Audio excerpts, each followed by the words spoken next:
जाना। अरे देव संस्कृति का सूरज उगने वाला है, देव संस्कृति का सूरज उगने वाला है। लोग हैं दोस्त, यहाँ पे जो नागरिक उपस्थित हैं उन लोगों के गुणों, मूल्यों एवं आदर्शों का समूह, किसका गुणों, मूल्यों और आदर्शों का समूह जो उस राष्ट्र के लोगों के व्यक्तित्व में, उनके व्यवहार में, उनके विचारों में देखने को मिलता है और वो उस राष्ट्र का विकास और प्रतिष्ठा को बढ़ाता है, प्रभावित करता है। किसी भी राष्ट्र का जो चरित्र है वो नागरिकों में निर्भर करता है। अगर हम लोग बोले कि नागरिक से आप क्या समझते हैं? किसी राष्ट्र के जो नागरिक, हम सभी नागरिक हैं इस राष्ट्र के। नागरिकता का अगर मैं छोटा सा परिभाषा दूं तो नागरिकता, अगर हम समझे नागरिकता को, तो नागरिकता जो हम मतलब कि ऐसा व्यवहार हम किसी के साथ न करें जो हमें अपने लिए, स्वयं के लिए पसंद नहीं। हम किसी के साथ भी वो व्यवहार न करें प्रत्यक्ष या परोक्ष रूप से जो हमें खुद के लिए पसंद नहीं है। क्या हम ऐसा कर पाते हैं? अगर हम ऐसा कर पाते हैं तो आप सोचो कि क्या होगा अगर हमको वो व्यवहार जो पसंद नहीं हो, हम दूसरों के साथ अगर नहीं करते हैं तो क्या होगा? सामने वाला भी क्या होगा? खुश होगा और हम भी खुश होंगे। अगर हमारे व्यवहार से अगर किसी को क्षति नहीं पहुंच रही तो क्या होगा? हम खुश होंगे, सामने वाला भी खुश होगा। और अगर इसी तरह का वातावरण अगर सब लोग अगर इस चीज को अपनाने लगे तो क्या होगा? देश अपने आप क्या होगा? आगे की तरफ बढ़ेगा। तो नागरिक कर्तव्यों का क्या करना है? पालन करना है। नागरिक कर्तव्य, अगर हम लोग नागरिक कर्तव्यों का पालन करते हैं, अगर हम लोग अपने नागरिक कर्तव्यों का दृढ़तापूर्वक पालन करते हैं तो क्या होगा? हमारे राष्ट्र क्या होगा? हमारा राष्ट्र ऊपर की तरफ बढ़ेगा। अब राष्ट्र चरित्र के बारे में अगर हम लोग चर्चा करें विषय के अपने, तो राष्ट्र चरित्र हम देख रहे हैं कि हमारे समाज में बहुत सारी बुराइयां व्याप्त हैं और जो हम लोग को पसंद भी नहीं आती, हम चाहते भी हैं बदलना। चारित्रिक दोष, सामाजिक दोष, बहुत सारे दोष हमारे समाज में व्याप्त है या नहीं है? और हम चाहते हैं उससे सेटिस्फाइड नहीं है, हम चाहते हैं उसको बदलना चाहते हैं नहीं। लेकिन हम क्या सोचते हैं? ये कौन बदलेगा? समाज बदलेगा, सरकार बदलेगा, यही चाहते हैं ना, यही लगता है ना हमको। हम क्यों इनिशिएटिव में सोचते हैं?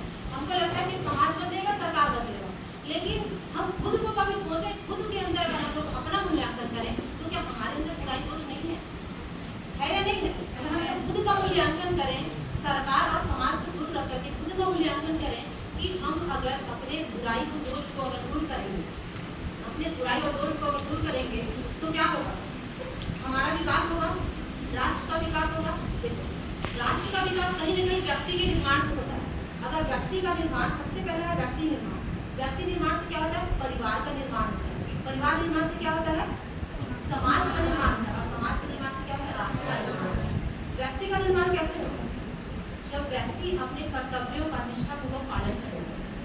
अब व्यक्ति, आप खुद सोच लो कि अगर आप एक परिवार में हो, अगर आप अपने परिवार में हो तो आपको क्या करना है? मतलब एक व्यक्ति अगर सोचे अपने आप के बारे में, उसको क्या चीज़ की जरूरत होती है? सम्मान की जरूरत होती है, सहयोग की जरूरत होती है। एक सामाजिक प्राणी को सम्मान और सहयोग के बिना, वही उसकी आत्मा की क्या है? भूख है। आत्मा की असली भूख क्या है? सम्मान और सहयोग। लेकिन वो हमें मिलेगा कैसे? जब हम सम्मान और सहयोग दूसरों को बांटेंगे तभी तो मिलेगा ना। जब हमको जो भी चाहिए उसको पहले क्या करना पड़ता है? देना पड़ता है। अगर हम व्यक्ति के निर्माण में अपना निर्माण करने के लिए सबसे पहले अगर हम आगे बढ़े और हम क्या करना स्टार्ट कर दें? सहयोग करना स्टार्ट कर दें, सम्मान करना स्टार्ट कर दें और अपना चिंतन में क्या करें? परिवर्तन करें। हम क्या सोचते हैं? हम ये सोचते हैं कि परिस्थितियाँ हमारे अनुकूल नहीं, कहीं ना कहीं सोचते हैं हम, अगर हमारा परसेंट कम हो गया, कहीं भी हम अगर अपने आप को अयोग्य पाते हैं तो हम ये सोचते हैं कि हमारी परिस्थितियाँ हमारे अनुकूल नहीं। हम तो दोष किसको देते हैं? परिस्थितियों को। ये अगर हो जाता तो मैं ये कर लेता, ये हो जाता तो मैं कर लेती। लेकिन आप ये सोचो कि परिस्थितियों को दोष देने से क्या होगा? परिस्थितियाँ कभी हमारे अनुकूल नहीं होंगी। हमें खुद को बदलना होगा परिस्थितियों के अकॉर्डिंग। क्योंकि कृष्ण भगवान जब परिस्थितियों को नहीं बदल पाए, कृष्ण भगवान पूरे पुरुषार्थ के साथ जब लगे रहे और उसके बाद भी वो परिस्थिति को नहीं बदल पाए। अगर बदल पाए तो महाभारत का युद्ध नहीं होता। वो परिस्थितियों को बदलने में क्या है? असमर्थ है। तो हम कैसे बदल लेंगे परिस्थिति? ये पॉसिबल है नहीं। लेकिन हम तो स्वयं को तो बदल सकते हैं ना। हम दूसरों को बदल सकते हैं कि ये ऐसे हो जाए, ये हो ऐसे। अगर हम कभी ससुराल जाते हैं या कहीं भी अपने परिवार में ही रहते हैं, हमारे अकॉर्डिंग नहीं होता है तो क्या होता है? हमारे अंदर चिड़चिड़ापन आता है कि हमारे अकॉर्डिंग कुछ नहीं हो रहा है, हमारे अकॉर्डिंग कुछ नहीं। वहीं पे अगर हम लोग बस ये सोच लें कि हम अपने कर्तव्यों का पालन करें, जो कुछ भी हो रहा है हम अपने कर्तव्यों का पालन करें, उसके प्रति हमारा क्या कर्तव्य है, हमारा क्या उत्तरदायित्व है। अगर हम उस कर्तव्य को पालन करेंगे तो हमको कुछ शांति भी मिलेगी कि नहीं मिलेगी? हमको कुछ शांति मिलेगी और क्या हो जाएगा? अपने आप वो परिस्थिति अपने आप सुधर जाएगी।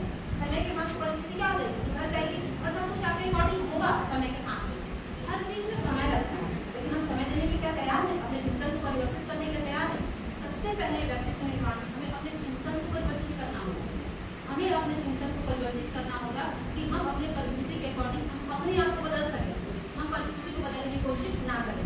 जब व्यक्ति निर्माण होगा तो क्या हो जाएगा, परिवार का निर्माण होगा या नहीं होगा। आप खुद सोचो, जब आप एक परिवार में हो, एक परिवार के आपको बड़े सदस्य, बड़े भाई हो या जो भी हो आपके परिवार में हो, और अगर आप अपने कर्तव्यों का अच्छे से पालन करते हैं, आपके घर में जो भी है आपको अनुकरण करेगा नहीं करेगा, आपको पढ़े ना अनुकरण का सिद्धांत करेगा या नहीं करेगा। आप उसकी सहायता करोगे, सही विषयों के चयन में आप उसकी सहायता करोगे, हर एक चीज में आप सहायता कर पाओगे या नहीं कर पाओगे।